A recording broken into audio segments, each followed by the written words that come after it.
All right, guys, this is officially a branch impact call. This is our fifth installment. I am so incredibly excited to see where this has all been going. I've been getting great feedback from people in the field.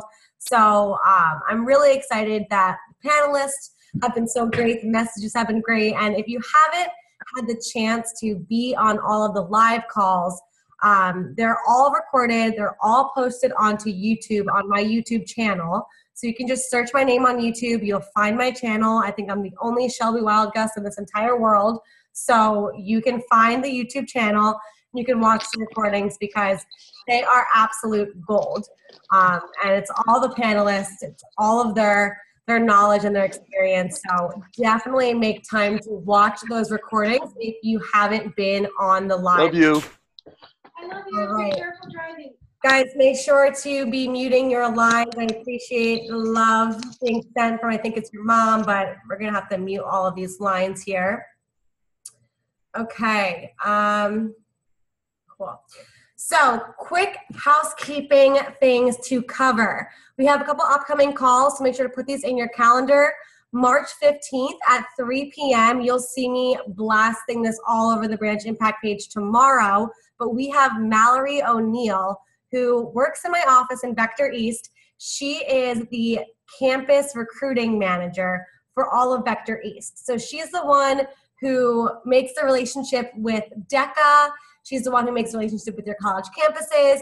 And she's also the one that's going to help you make your relationship with your high schools. So she is offering up a bonus call, which will basically be talking all about how to create relationships with your high schools. The majority of you will have your colleges already out by the time that you open up your office, but your high schools won't be breaking until the middle of May, if not the middle of June. So this call is incredibly valuable. It will be recorded as always if you can't make it, but it's on Thursday, March 15th at 3 p.m. And I'll be sharing all the details tomorrow in the Branch Impact page.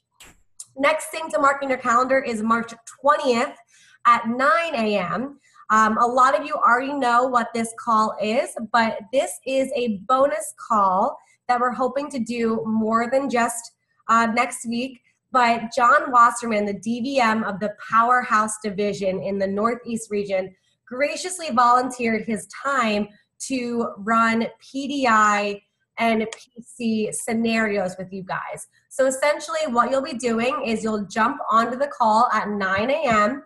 You need to be on video. We need to be able to see your face. This is an incredibly important aspect of the call. And what John will do is he will read a scenario, or he'll pick a person. So for example, he'll pick Nicole, and then he'll read a scenario to her that is a typical PDI scenario or a typical PC scenario.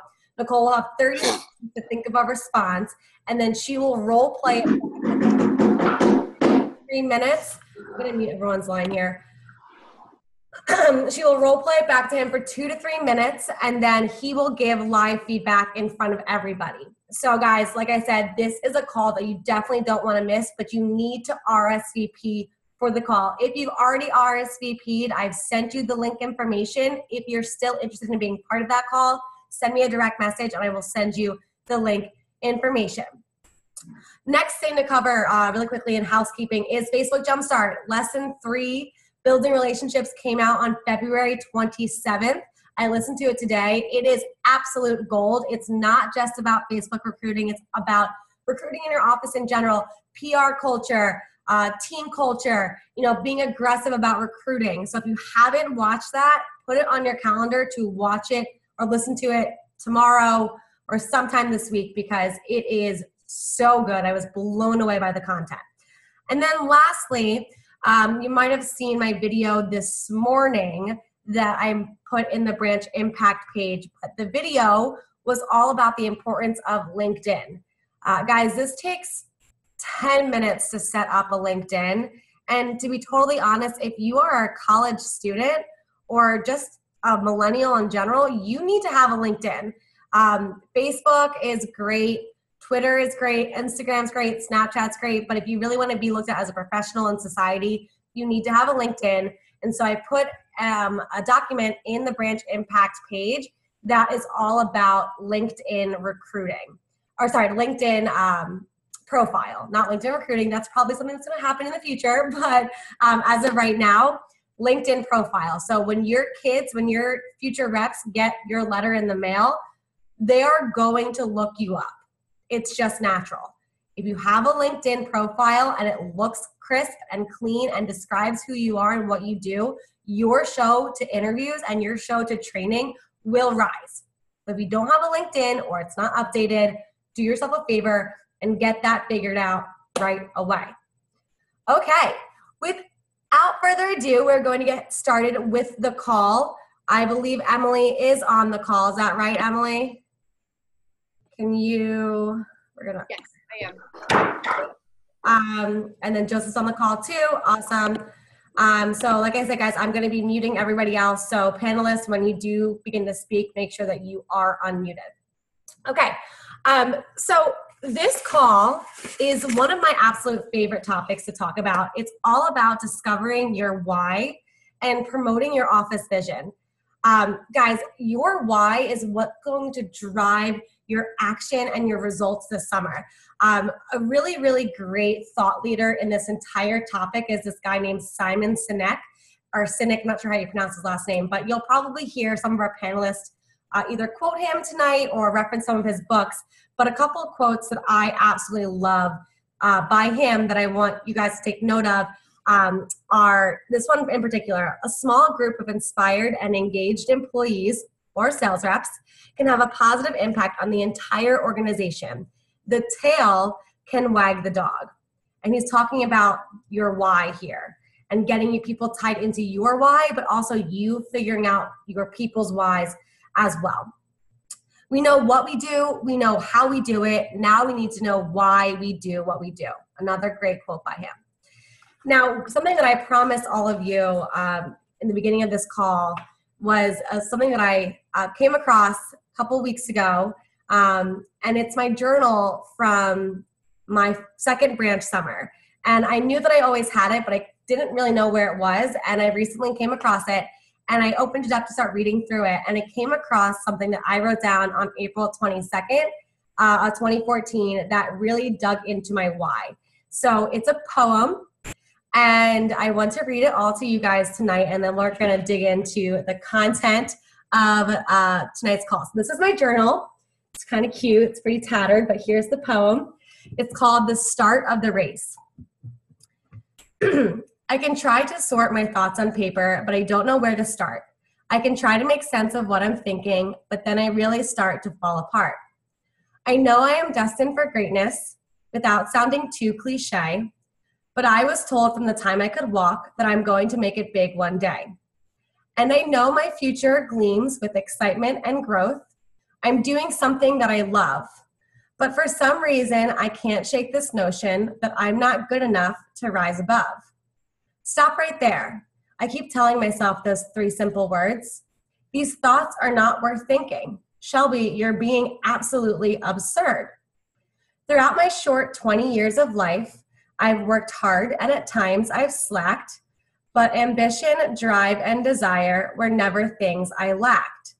Yet I have this shadow, this terrifying and haunting doubt that although my next step is inevitable, I will soon strike out. But I will not let these thoughts determine my future without even giving it a try. Because why would I convince myself of failure when my biggest supporters know that's a lie? I would be a fool to say that I cannot and will not do what those others do, but they make it look so easy, as if it's tried and true. And I know that that's a fact. So again, please excuse my cliche. The more I do, the harder I work, those feared what ifs will move out of my way. I can do this. And although only time will tell, I have trained and I have learned I'm going to give them hell. I cannot predict the future, but I know my team will make a great stride. We are going to create something special. The North Delaware Thunder, we are shining with pride. I can feel my excitement growing throughout this poem. You see, at first I felt like a failure, as if I wanted to turn around and run back home. But I am ready and excited to begin this next step, and I ask that you come and join. You may not feel ready, and that's okay. Your summer is not determined by the flip of a coin. You are the beholder of your own success, so take hold of what you've got, because in just a few weeks, you'll realize that you've actually got a lot. This summer is something big, something we may not exactly see, but as the days and months roll on, we will all discover where we are meant to be. We are meant to be part of Vector. There's nothing like this place. So it's time to get our heads in gear because we are about to start the race.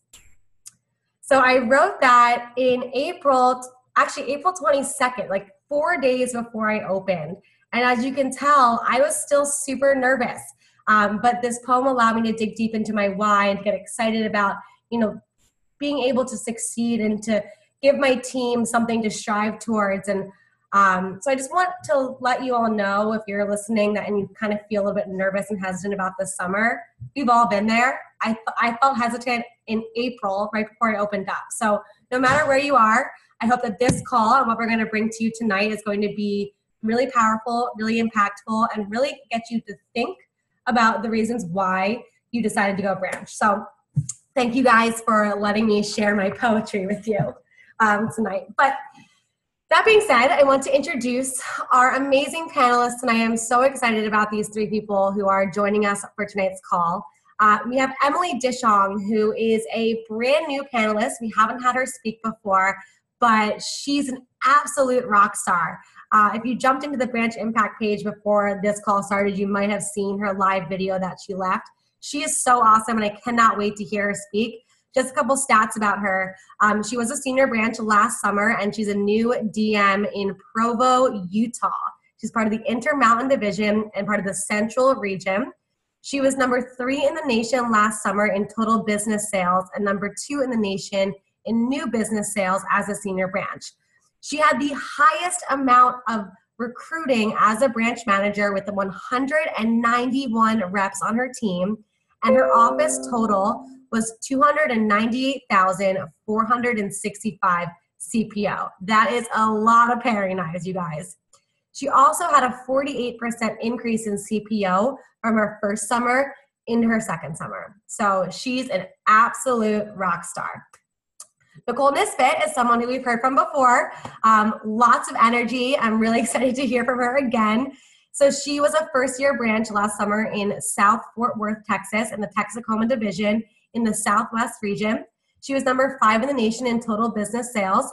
She had the second highest branch PPR with a PPR of $7,200 with an office total of $259,757. And she's actually going back to South Fort Worth for her senior branch summer, which I love to hear. And she's currently selling like a madwoman. And she is number 7 in the Personal Sales Premier League for the Silver Cup. So love to see that you're doing both. And I think that's really powerful. And then finally, we have Joseph Coss, who we've all heard from. He's super active in the Branch Impact group, so I'm really thankful to have him on as a panelist again. So last year, he was a first-year branch in Hickory, North Carolina. He's part of the Carolina Division and part of the Eastern Region. He was number 8 in the nation in total business sales. He also recruited a pretty large team of 89 representatives with an office total of 222,597. He's currently the DOM of Brian Hurlman's pilot office and will be his PSM this summer as well. So I want to jump right into this, guys. What we're going to do, I know I typically just kind of let it be a free-for-all, but we'll go in order. So Nikki, I'm going to have you start with all the answers, and then we're going to do Emily and then Joseph. Sound good, guys? Cool. Okay, so first question here. When you initially decided you wanted to go branch, what was your reason why? And did that change as you moved closer to the summer?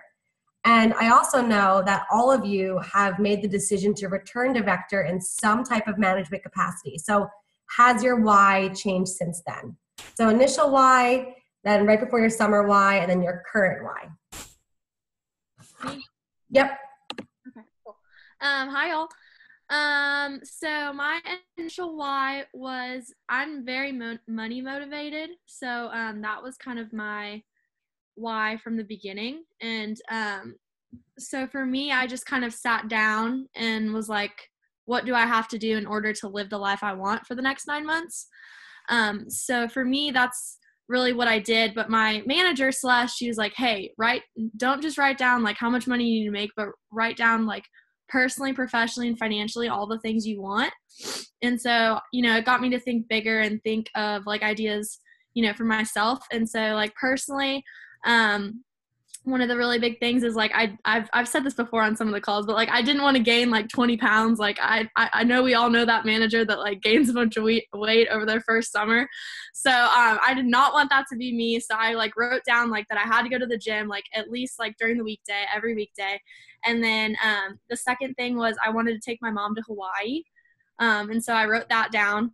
And then I kind of like broke it down even more. Like to where like I knew exactly how much my rent was going to cost.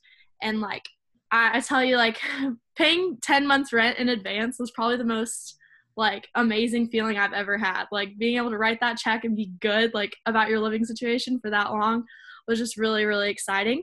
So, that's kind of just how I broke it down is like personally, professionally, and financially, like what do I want? And so it made it really easy that way.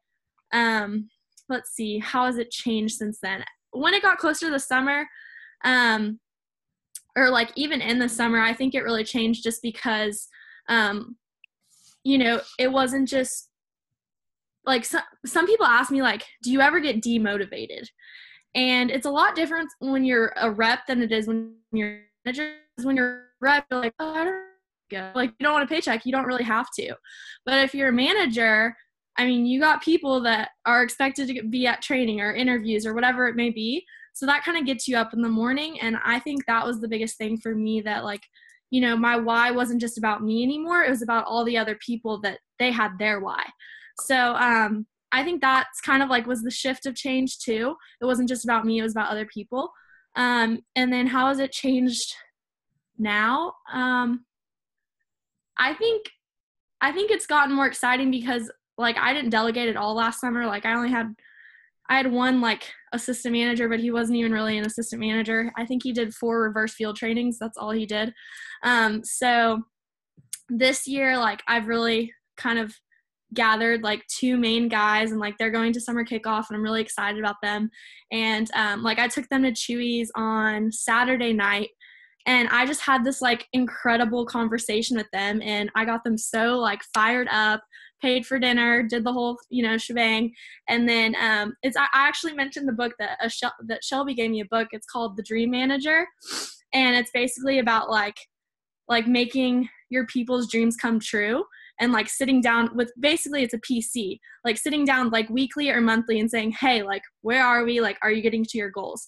So, I told them, hey, I'm that person for you. Like, I want you to sit down and write what you want personally, professionally, and financially. And like, we're going to take it to the top, but we're also going to do 550K. Like that's the goal for the summer.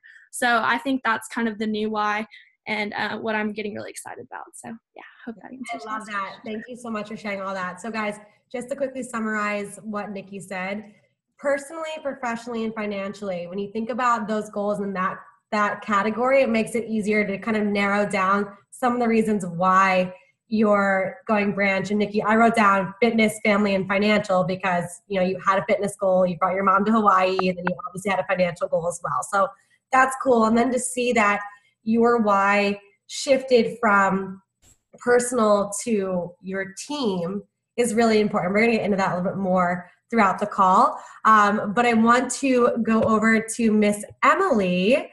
So Emily, I'm going to go ahead and spotlight you. Do you want me to repeat the question or are you good on the question? I'm good on the call. I've got the questions pulled up. Okay, so cool. Good.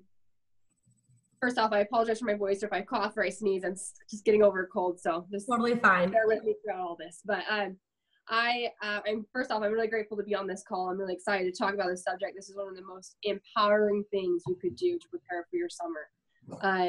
When I first went out to branch my first summer in 2016, my initial thought, I remember as a sales manager in a brand new opening district management or district office. And there was a day that my manager wasn't able to come in and I had to do everything. And I remember going, it was just a Saturday. There was like an interview. There was advanced training 3. There was running with the receptionist. We had a receptionist at the time, and I was taking care of all that. I had some representatives come in during that time, had to take care of those things. And I remember when I was closing up shop, just in the middle of the day, it was like a half day of work. It wasn't anything, but I'd done it all myself. I'd gotten the receptionist up and started. I remember having this thought as I was closing up. I was like, oh, I could do this. And I don't know why I thought that, but I was like, as soon as I thought it, it kind of freaked me out a little bit. I don't know if you guys have had that experience, you know, I'm sure you guys all have had, where you just kind of, you're like excited for the option, you're excited for the opportunity, and you're going for it, and you kind of made this decision, and then you have a freak out moment. I've had several of them at different times. And that was my first one, but my first one was just a quick, I could do this. And in that sense, it was that thought was there, but it was also like, I want to do this. And it was just kind of like this feeling of empowerment, like seeing myself being able to run an office. And my why kind of started beginning at that point. It's an easy thing to overlook, by the way. It's an easy, your why, if you start feeling it, it's easy to overlook sometimes. Sometimes you get this massive inspirational feeling, and you just kind of let it go by, and you're like, that's cool, and it guides you to your next step, and you start making the branch process, but you forget the why. You don't analyze that feeling to see why you're excited to do it. Where's that coming from? Where's that stemming from? And for me, that was kind of like the initial process. It was just kind of like this pride moment of, how cool would that be to get out there and do this and say that I've done it? And that was kind of like the initial steps of my why. And as I started to grow and I started to learn, I started actually getting better at demos. I started getting better at sales. I started getting better at all these things because I was doing it for a different reason. It was pushing me harder. Just like Nicole was mentioning, you do it for a different reason. Now, I wasn't running an office at that time. When I first started preparing to run an office, I was just getting better as a sales rep, and I was getting better as an assistant manager. But I started getting better at the job because I knew that I'd have to teach reps how to get through those hard moments of getting on the phone. So I started getting better at getting through those hard moments of getting on the phone. And at that moment, it started transitioning into more of a reason for others, not just necessarily just a reason for myself to see, oh, cool, look what I did. It was like, I want to learn how to be effective at this to help other representatives do well and get through their hard moments. And that started becoming some fuel for me moving forward. And by summertime, there's an additional, well, why don't you guys look at my charger for this in my backpack? Thank you. By the time summer came, my additional why that came for my first summer was when I started getting assistant managers. Me, Karen, and Cash Shepard, my 2 assistant managers for that summer. My goal for them became, I want to make sure that they get the experience that they want. If they're going to be working for me as hard as they're going to be working and going through everything that they want to, I want to make sure that they get the experience that they want and that they are my number one. And that was a really cool thing to see all these new whys kind of unfold. In 2017, coming back, I was kind of nervous being a second branch. What if I don't do as well? What if I don't recruit as well? What if I don't do this? What if I don't do that? And I started just thinking, I was like, well, who cares? I'm here to do my best, and I'm here just to put my head down and get to work and just see how much I can grow. And my whys at this time was, I wanted to prove to myself that my best would still happen. Sometimes it's hard to give your best. And my why was, I'm here to serve those that join my team, and I'm here to help them have the best experience. I'm here to develop others and create branches and to create future district managers and to create other assistant managers and just really help them get to their next level. And it was kind of a deeper thing. It was kind of me learning how to be a better leader. And it just kind of got like a deeper why. And that's basically, I mean, my why now, it kind of continuously just increases and better and better, but I have a lot of reasons why. Yeah. But my deepest ones are what push me. I think what's cool is that, you know, as everyone on here is noticing that it's okay to have a selfish why right now. You know, before you go branch, it's hard to just imagine the feeling that you're going to have when you actually have a team in front of you. So it makes total sense that now your why could be, I want to make X amount of money. I want to do this on my resume. I want to do this and this and this for myself. But the minute that you open your doors and you have people sitting in front of you, that all changes. So I want to go over to Mr. Joseph Coss, and I want to spotlight you now. So do you need me to repeat the question, or are you good? No, I'm good.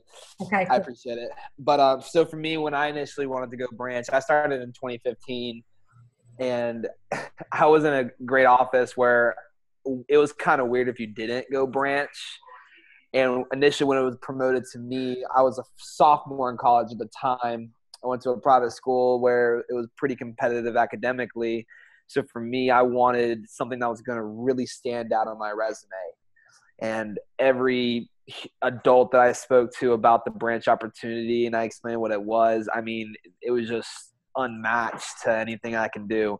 Most of my friends had pretty good internships, but they weren't doing anything very significant. So initially it was all about, I didn't really think about money. I didn't think about anything else aside from, hey, like I want this to impact my resume. I want this to separate me, because at the time I wasn't sure what I wanted to do, but I know I wanted to set myself up for the best opportunities when I finished school. And then as it moved closer and I began training, I sold Cutco for the summer, wrote a letter of intent to branch. My DM at the time, Brian, held me back. And as I was in that role as a Dom in the office for South Charlotte, after just running interviews and crushing phone jams, we did $980,000 that summer, and it was the best time I ever had. And I saw what kind of impact it had from a management perspective. And I saw how my kids that I trained grew, how their confidence increased, how they were just more. They're every skill, every aspect of them was just increasing as time went on throughout the summer. And I was like, oh my God, like this is freaking awesome. Like I want to be able to do that for others. Because it's one thing to sell a homemaker. It's another thing to teach another kid how to sell a homemaker. And so in my opinion, I think it's a better feeling. I make 50% commission, but I would much rather train a brand new rep to go sell that homemaker than me do it myself. So that was really cool to me. And then as we got closer and I went out and branch, I really started thinking about what it was going to do for me in the future. And for me, I want to be an entrepreneur in the next 5 to 7 years. I want to open up my own company. I want to build businesses. I want to be a serial entrepreneur. And I knew that the best damn way to do that would be to branch. Because I had a call with a man named Ben Skimper, who I think he was a DM when you were a branch, Shelby. I don't know if I think he was. He was a Silver Cup manager. He runs a coaching company called ImPACT. And we had a call and we were talking like, hey, I want to be a gym owner. What do I need to do? And we just came to the conclusion that me being a branch manager and going on to be a DM and ultimately a DVM, which is my goal, would be the most impactful thing that I can do before I turn 30, learning how to lead and grow and scale organizations. So for me, I have a business mindset. To me, I wanted to create that for myself. So as it moved closer to me going to branch, I was like, hey, like I need some vision for my life. Like this summer is gonna like really impact the rest of my life, because I'm gonna lay the foundation now of what it's like to be a business owner, and in my opinion, probably the safest possible way. The company gives you $8,500 or $9,000, whatever it is. Like that's absolutely insane that they give that to you. They give you all that support. Now we have conveyor. Now we have our DVMs and DMs who are helping us. Like it's risky, of course. Like you could definitely lose money in branch, but it is so damn hard to do it. I'll tell you what, especially at the end of summer, you make $550. So I wanted to, again, build those entrepreneurship type skills and an incredible platform to do so. And then as the summer went on and I started thinking more about my why, like, hey, why am I here? Hey, I want to be a DVM. Hey, I want to be a kick-ass DM, whatever. It really ultimately, it was, hey, what I'm doing now before I'm 30 is going to impact the trajectory of the rest of my life. For me, I have goals to be a multi-millionaire by the time I'm 30, and I know the best possible way is to use Cutco as that vehicle to do it. So, which is why I love grinding. I love busting my butt. I love reaching out to people, and I love learning the business, because if you learn it right here, I promise you're going to be able to learn it right in other areas. So that's where my why has moved from resume to, hey, this is going to change my family's future. This is going to create a legacy for myself. And for a lot of you, it's hard to see that because, most of you are your first, summer was last summer. I've been here almost 4 years, and I'll tell you what, there's no better place to be, and there is nothing that will impact the trajectory of a college student's life outside of graduation than branching with Cutco. Absolutely nothing. So that's kind of where my why started here. Now it's all the way up here. Yeah. So I knew that this question was going to take such a great direction. And I'm so happy for all of your different answers, because I think that they really painted a picture for what branch in general is going to do for all of you guys on this call here. So we're going to kind of speed through a couple of these questions so we can stay on track. But very quickly, I want each of you to give one action step as it pertains to getting clear on your why. So I'm sure there are people on this call who either are like, I don't know what my why is. Like, I don't like my why. It's not good enough. Or they're like, where do I even start? So Nikki, give me one quick action step that you would recommend they do. Cool. Ask yourself better questions, because if you're confused about your why, you just probably haven't asked yourself, like, okay, like, wouldn't it be cool if, like, wouldn't it be cool if, I could take my mom here? Wouldn't it be cool if I finished top 10 in blank, or this or this or that? So I would sit down with someone that, like, you're really close with, or even like one of us. I'm sure everyone would be willing to do that, and just get to know yourself a little bit more, and get to know what you want to get done in the next 90 days or so.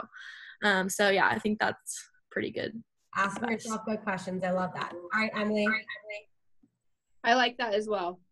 Define kind of what you want and then why you want it, right? One of my biggest action steps I have for you, and I challenge every single one of you guys to do this, is to sit down and make a list of 100 reasons why you want to branch and what you want to get out of branching.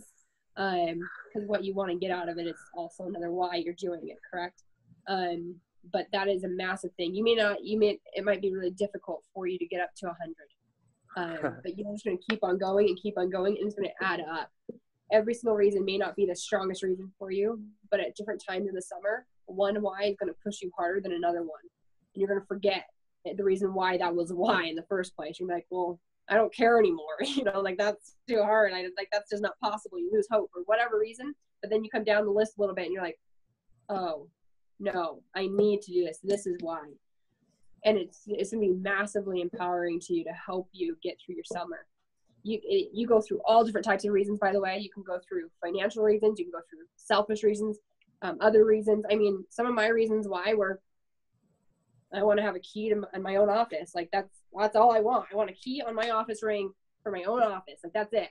And it sounds like a stupid reason, right? I was like, I want to buy a chair for my office, or I want to sit in a nice chair in my office, my personal office, or I want to be the boss, or I want, I don't care what you write down. Yeah. Write down everything, but 100 of them. Yeah, that's great. I love that. All right, Joseph, what about you? I was going to say the same thing. For me, it's every night before you go to bed, think about what you want. What do you want for your life? What do you want to accomplish?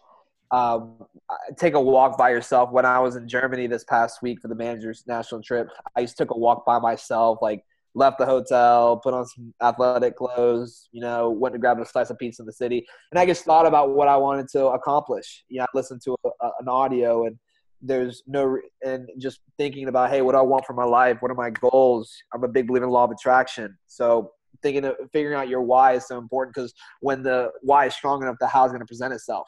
If you have a goal to do $200,000 in the summer, if your why is strong enough to why you want to do it, you're going to do it. It's going to happen. But it's focusing and taking the time out of your day before you go out for branch this summer. So whether it's tomorrow, this week, next week, in a few months, whatever it is, give yourself a personal day. Go do something you love to do. Go work out, go to the sauna, go to the spa, go get a massage, and just be by yourself, be quiet, and write down what you want for yourself. Yeah, for sure. And I wanted to add one thing onto that, and we're going to actually skip question number 3, because I think this is giving a lot of good insight as to, how to move forward when you're having a rough day. But we all know that inspiration is fleeting. We'll have moments of inspiration where I feel like we can conquer the world and everything's good, and we can have a 300K branch and nothing's going to stop us. And those moments are really, really valuable, and you might actually feel that right now. So what I challenge you to do is in those moments of inspiration where you feel like you can conquer anything, take your journal and write a letter to yourself and talk about how you're feeling right at this moment and how you feel like you can do anything and do everything. And that way, when you start to get into those moments of the fleeting, like, what ifs, which we all go through, especially senior branches, because they have put so much external pressure on themselves to beat their previous summer. And I had an entire list of crazy what ifs. But in those moments where you're like, oh my God, what if I absolutely fail? You can refer back to that letter that you wrote to yourself when you were like, I got this. And you can remind yourself of reasons why you do actually got this. So that's something that I recommend doing all the time.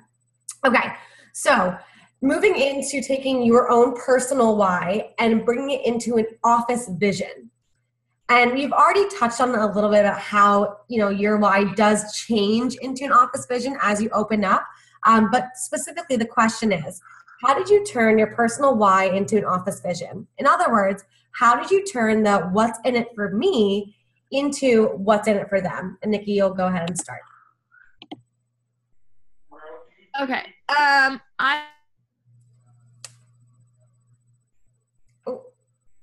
You froze. Okay. Emily's next. Yep, Emily's next, and we'll go from there. Okay. Emily, go ahead. Okay, so this was one of my favorite things to do. My personal whys were a lot about what's in it for them, right? Like I wanted them to succeed. So we had an office vision for our goals for summertime, and I would push it towards, like, the reason I wanted to hit that goal was because I knew that if I hit that goal, I would be helping others. If I knew if I hit that goal, I'd be showing my assistant managers, my sales manager, how to run an office where it was laid out, you had a plan, and where you pushed for that plan every single week in and week out. And I knew that by hitting that goal, it would help my representatives, because that would mean higher PPR. It would also help my sales manager, my assistant managers prepare for their own offices and then grow as leaders as well. And that's why I knew that if I focused and promoted this goal, and I continuously pushed that, and I promoted, competition and all that stuff, and really got reps excited about our office vision and our goal, just the numbers goal, then it would help them in the long run. So I knew there was different things that I used to help them get excited about it. Competition was one, right? Being the biggest and the best and the baddest, like that was it. Like, we're going to be the number one. We're going to be number one. I use this in event attendance a lot, was like, we're going to be the biggest and baddest team there. Like I just always said those things and help people like get this camaraderie here, and we're like an office, we're a team, and we're gonna beat everybody else. And one of the things that I thought of a lot was I really tried to communicate a lot with people is, I'm here to help you grow. I'm here to help you achieve your goals here. And that was my why. That was one of my main whys. I wanted to learn how to help them. I wanted to learn how to lead them. I wanted to help them achieve their goals. Because that's one of the main things that keeps me going in Vector, that other people are always invested in me. And so I always tried to communicate that. And then I pushed them to that, to whatever that was. And as I've become a better manager, I've also used accountability even more in there too, to hold them more accountable and have those tough conversations to lead them to their goals. Awesome. I love that. All right, Nikki, you're back on. So let's give this one more try here. If we can spotlight you. It's not letting me, so we're going to go to Joseph. Sorry, Nikki. Okay, go ahead. How did you get into what's in it for them? Yeah, so I mean, it's just plain and simple. One, if you guys write down any notes, I would definitely take notes on this, because this is how I tanked my first month in May. I did $5,000 in the entire month of May, and I got out to my branch territory mid-April, and I really just hit the bed hard. And the reason why is because I was focused on myself and not my people.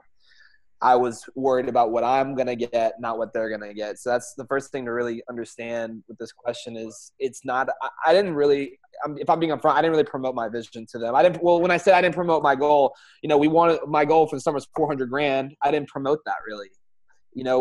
When key talks, I call them $1 million conversations with my top people, I would promote that. I would get them tied into that. But my trainings and my PCs, it was always, always, always, hey, what can I do for you this week? What do you want out of this job? After their first weekend, I would have a one-on-one with them and advanced training, my top people, because I was a one-man show. And I was like, hey, Emily, what is it that you want out of the job? Do you want money? What drives you? What motivates you? And I just asked them that very bluntly. And they would tell me what it was: resume, money, experience, something fun to do, whatever it was. And I would keep those notes, and I tracked them, and I had a web PDI for it. And I would always be having conversations with them every single PDI call, every single PC, every interaction at team night out. It was always, hey, are we getting you closer to this goal? Are we getting you closer to that president's letter? So it's just being very engaged with your top people in that sense, and give some love to the low flyers too. But again, it's always, always, always, always about your people. Figure out what they want. Love and vector spelled TIME. Give them the time to your top people and help them get what they want.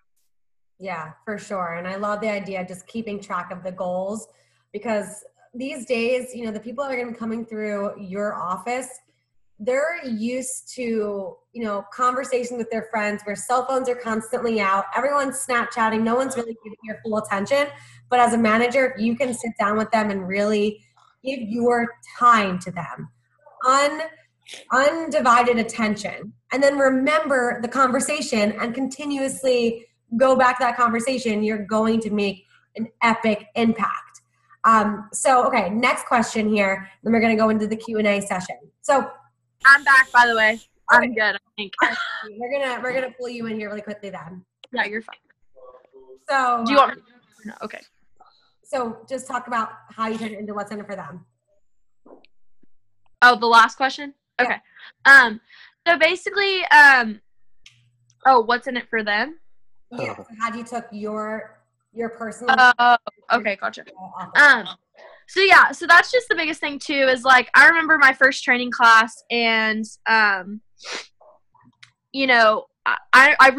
had 11 in my first training class, but there was really only one kid that I knew could sell, and his name was Aaron Lax.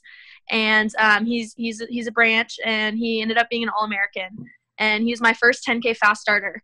And but he didn't want to work the first 3 days because it was Memorial Day weekend. There was this huge golf tournament going on in the Colonial. It's called the Colonial. It's this huge thing in Fort Worth. And so instead of just bashing him and making him feel bad that he wasn't gonna schedule demos or whatever, I said, okay, man, that's cool, but what can we do to make sure that you have demo scheduled? Because you telling me you're going to sell 10K, how is that going to happen? Are you going to come in early on Tuesday morning or Monday afternoon, after your parties and everything? Because I get it, I'm in college too, kind of thing. So it was exactly what these guys said, just kind of hopping on their back, what can I do for you? Getting rid of that ego of they're working for me. It's more of what can I do for you? And just mentioning as much as you can is just saying, hey, y'all, the team goal is 550 or 300 or whatever it is, 260K this summer. How are we going to do that? And we need this many assistant managers. So just keeping that in common conversation, especially in a group setting, not so much one-on-one, but more in a group setting. And then that way it's hey, reach out to me if you want to be an assistant manager, and then kind of have those conversations one-on-one. But, making sure they know that your goals are there, and having a thermometer is what I would say too. So, yeah. Cool. So I think the moral of, everyone's answer to this particular question is just always remembering that it's about your team. You're up in front of your team and you're speaking about everything, and you're the one who's kind of running the show. But unless you can motivate your team and inspire your team, you don't have a show. Plain and simple. You're going to show up to SC2 with nobody to show for it. And so if you can really dig deep and get to know your people and get to know their reasons why, and then use their reasons why to further develop your office vision. So That being said, it's 9:45. I've got a couple more questions, but I want to honor the Q&A.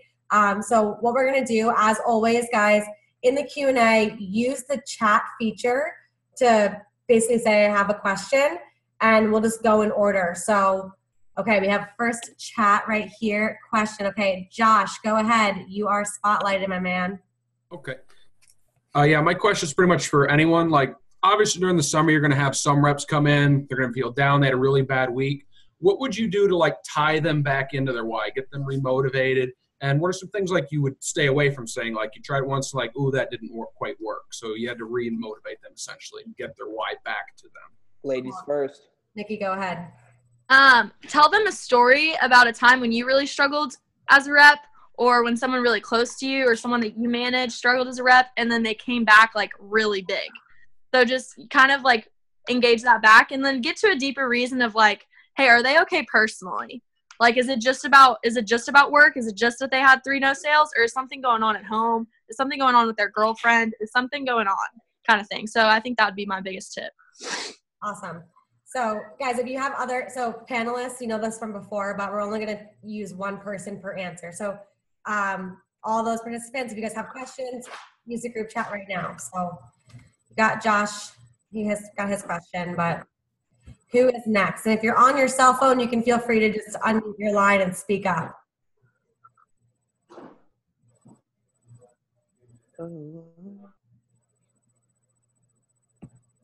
Okay, so then Brad. Okay, cool. So Brad, I'm going to find you. Perfect. You are spotlighted. Go. Hi. I just had a quick question. I know we talked about kind of sharing our office goals with like people in PCs. But do you have like any recommendation on should we be like very blunt with like our office goals, like in our training seminar, or like should we make any kind of like promotional poster like in the office somewhere for like just promoting like our summer office goals? I'll let Emily answer that. I was gonna say I've got an answer for this one if that's okay. Cool. Absolutely. We shared our goals, our office goals for $400,000 last summer in every interview that we did at the very end. We used that as part of like the stump speech at the end of the interview, saying this is the team, this is who we're looking for, because we're looking to do some really big things. We're looking for the right key players. And then in training, in my welcome talk, I did it in my welcome talk. And then I do it every team meeting. We have a big thermometer in the front of our team meeting room and training room, they're the same room. And every week we fill that in. The top seller for that week gets to fill in that next portion of the thermometer. I promote it every single time. We promote it always. Every single week we have a goal. Every single month we have a goal. Everything, now that I'm a district manager, every campaign has a goal. It's just we continuously follow back on that. I think if I don't do that, if I'm not constantly promoting it, I'm forgetting the vision. If I forget the vision, everybody forgets the vision. So absolutely, I constantly pull it out. Good. I love that. Okay. Love that. Question. That's 300K talking. Yes, it is. Okay, so if nobody else pops in here with a question, I actually have a question that was brought up to me earlier today when I was doing a coaching call with one of the branch managers.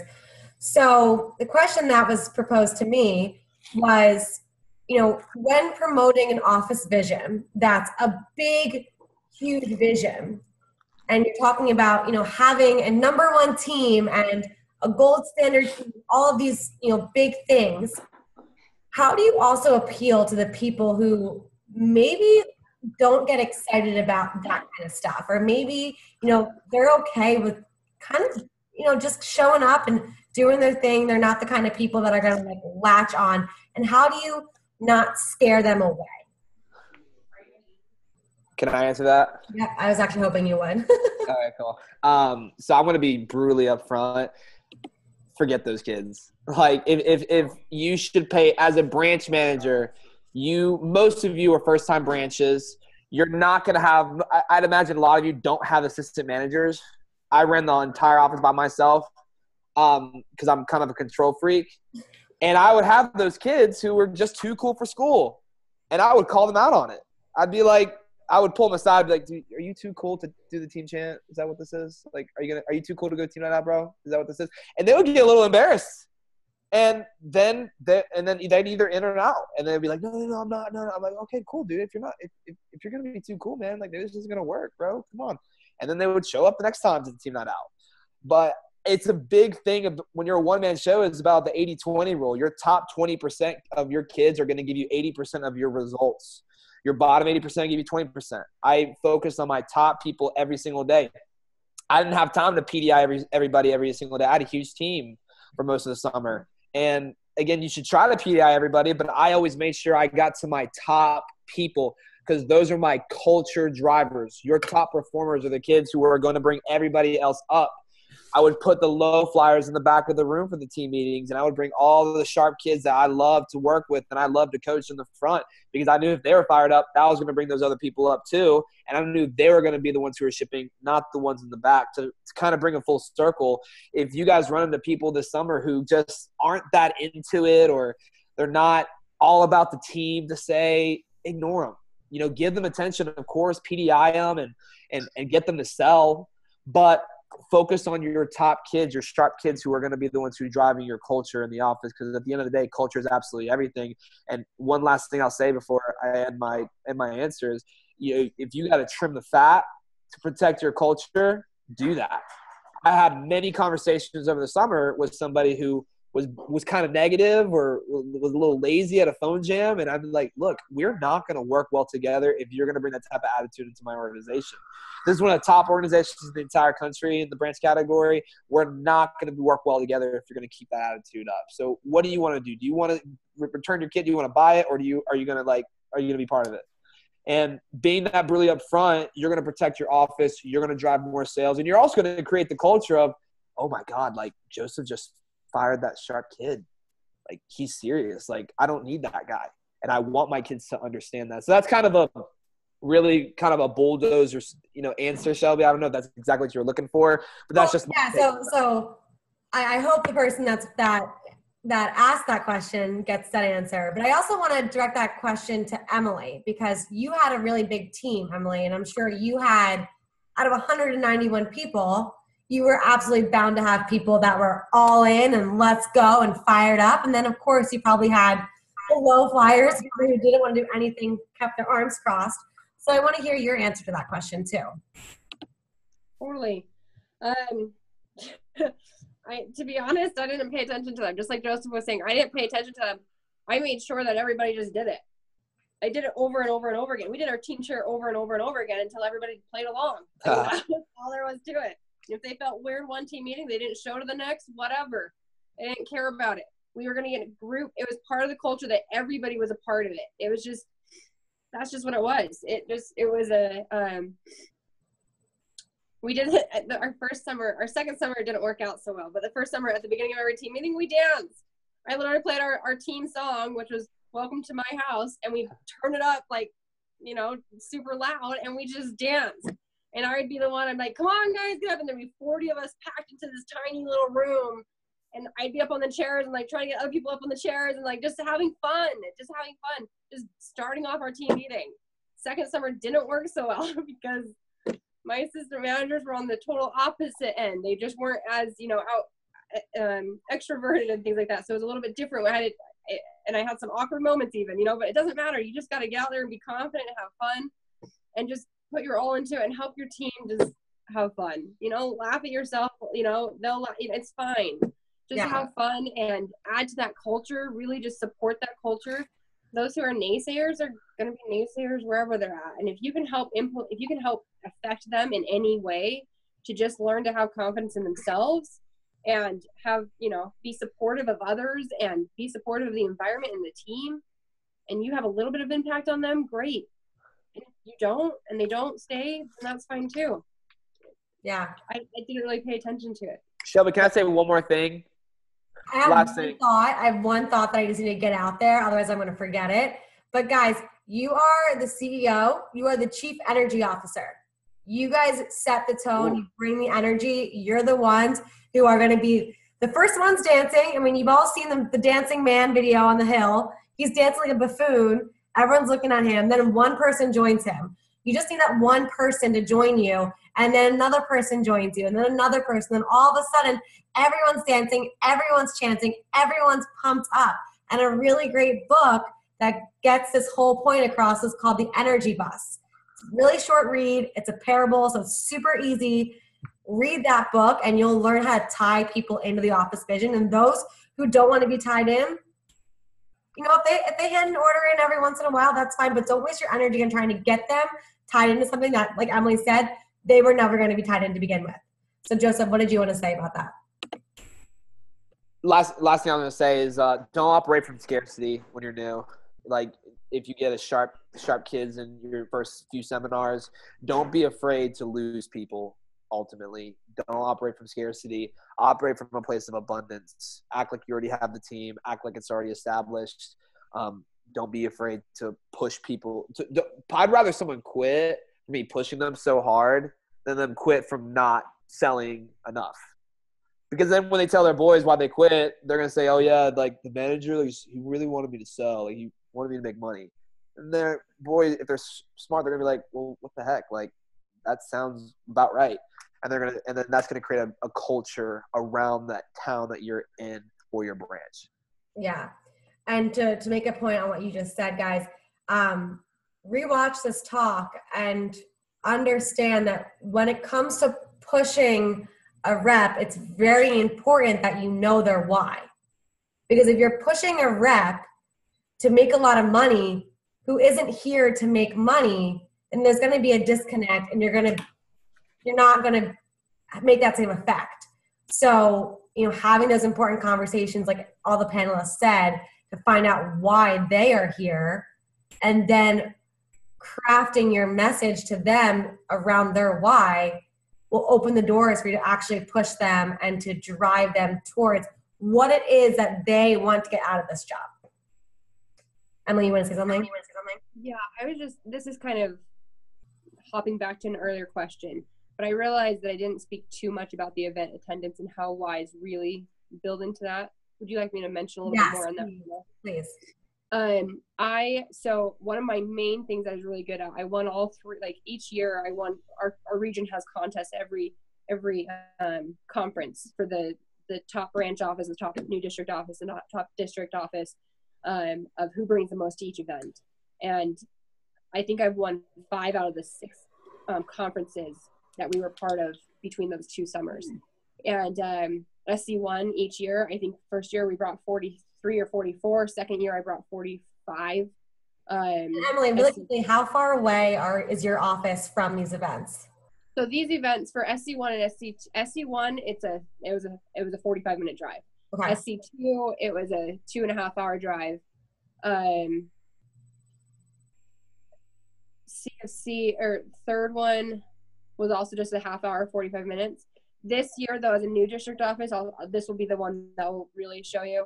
As a new district office, we flew from Utah to Chicago, which is, by the way, it would be a 27-hour bus ride. We've done that. Okay, so that's where I learned how to do event. That's a whole nother topic, but it's not a whole nother topic, just another time, longer story. But it's a 3.5-hour flight. It's an extra $260 plane ticket. And this January for Year-End Banquet, I brought 14 of my team.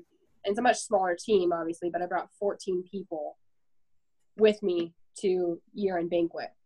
How far was that flight or drive? It's a 3.5-hour flight. It's a... Half the people on the trip. Oh, yeah. Here's even Zach to Year-End Banquet? Yes, to Year-End Banquet. Half the people actually had to drive a 6-hour flight to Las Vegas to take a red-eye flight where they landed at 6 in the morning in Chicago to sleep for a few hours to go to Year-End Banquet. So amazing. So how did you do it? What do you talk to me about your event attendance really quickly? Here's what happens. When you have a vision, when you have a why, my why is my people. And no matter what it comes down to, I don't care if it's money that drives you. I don't care if it's experience through resume, if it's a resume builder, if it's you want to prepare to be a business or whatever it is that drives you, it always comes back to the people and always ties back to them, because they're the ones that's going to get you the money. They're the ones that are going to get you the experience. They're the ones, if it wasn't for them, you would not get any of those things. So it's everything will come back to them. And it's all about you getting them to get good and helping them get what they want out of it, to help them be happy, to help them want to stay longer at this position, at this job. And when I look at that, when I think about it, my why is the people though. Mine's more direct. It goes directly to them. And when I think of that, my whole reason I'm in business is because I want to make a difference. I want to make an impact on these people's lives. I want to help them have the experience that I've had. I want them to see how this has transitioned my life, how this has transformed me as a person. Everything has the opportunities that have been given to me, how I've learned to live life and love and breathe life and like just fall in love with things that I want to fall in love with and dream and achieve dreams. And that is my passion. And I want to transfer that to others. And what better way to do that than to get them to an event that will motivate them like crazy. I don't care if they leave the next day, they will be a better person. I don't care if it's the team meeting that I want them at. I will bust my butt to have a good team meeting so that they have a good time at that team meeting. They learn a lot of that team meeting. They feel motivated, encouraged. They learn. Every single event has to be worth it. It has to be worth it. If it's not valuable for me, it's not valuable for them. It's not valuable for them. It's not valuable for me. And that's the whole reason when I get there, I'm like, yes, I have these goals. I have a $500,000 office goal, or I have a $400,000 off goal, or 200 or 125. I don't care if it's $75,000. That dollar amount corresponds to those people succeeding. And how are they going to exceed? By event attendance. Every event, between every single event, there's an option that rep has to quit. But that very next event, they'll be remotivated. And I just have to manage them to get to that next event. But I have to get them there. And there is no distance. I don't care how far. Every single event that I've ever been to with the company, with the conference, I've always been uplifted. I've always been able to ask questions. I'm an active person. I'm going to reach out. I'm going to get to meet other people and network. It is no question. It is no doubt in my mind that if they drive 6 hours to go to Las Vegas to jump on a red-eye flight, that conference will still be worth every single second they spent in the air, every single second they spent in that car, because then they had to do that all on the way back. They spent more time traveling than they did at the conference. Well, guess what? That's awesome. Now they have time to reflect. I just tell you, my passion fuels that. That is my why, and that's why the whys are so important. If you can determine what your why is, and you can become passionate about your why, that will fight into every single thing that you do, and that will help you envision people coming into your office and achieving and helping you hit your goals, and then getting to their meetings and their attendance and their events and things like that. I love that. Emily, your passion just like comes to the computer. It's amazing. Like I told you guys, I'm not going to be able to sleep tonight. That's why I can't have these things at nighttime, because I'm just not going to sleep because I'm so excited. And I hope that you guys are too. Thank you all so much again for spending the last hour with all of us, learning and growing together and talking about your why. You still have time to figure this out. You still have time to go for that walk and to reflect. And I want to challenge you to really dig deep. And sometimes it's a little bit uncomfortable, and sometimes it feels out of your comfort zone, but it's so worth it. And the entire branch experience is so worth it. I am so excited for each and every one of you. Everyone that's on this panel, they're part of the Branch Impact Facebook page. So guys, if your questions were not answered, feel free to go onto the Branch Impact page, tag Joseph, Emily, or Nikki in the post to talk more about your why. And guys, I am just so excited for this summer. Thank you all for joining us. And like I said, this will be recorded and posted in the next 24 hours. Have a good night, everybody. Bye. Thanks, Shelby.